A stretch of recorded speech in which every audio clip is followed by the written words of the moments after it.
ఘనమైన అడవులలో నిశ్శబ్ద రాత్రులతో నిండిన ఒక పురాతన రాజ్యం ఉండేది.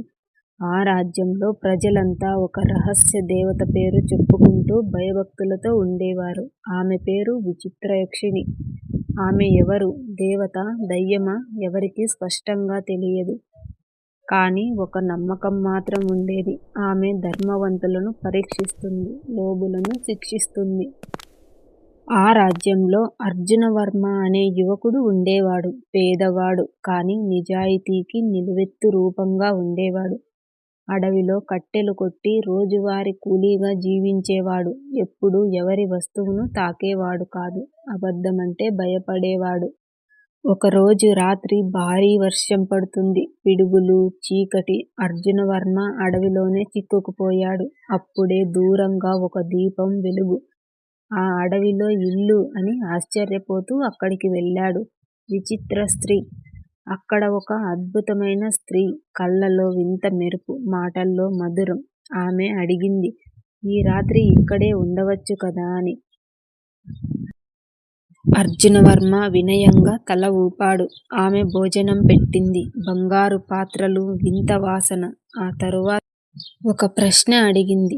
నీ జీవితంలో నువ్వు కోరుకొని అతి పెద్ద కోరిక ఏమిటి అని. అప్పుడు అర్జునవర్మ కొద్దిసేపు మౌనంగా ఉన్నాడు. తర్వాత చెప్పాడు, నాకు అపార ధనం అక్కర్లేదు. ఎవరిని మోసం చేయని జీవితం చాలు.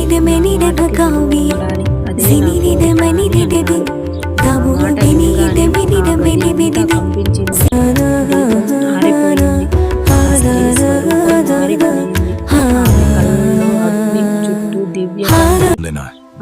The forest has its own stories to tell, if only we listen closely to the whispering leaves and the ancient trees.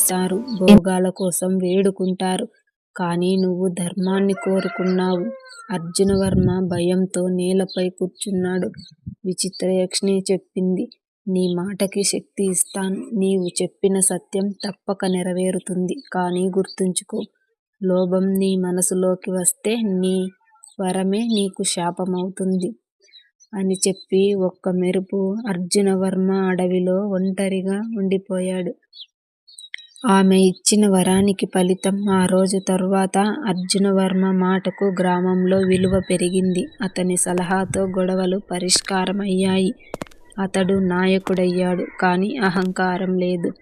The forest has its own stories to tell, if only we listen closely to the whispering leaves and the ancient trees. దైవ శక్తులు కూడా మన హృదయాన్ని పరీక్షిస్తాయి.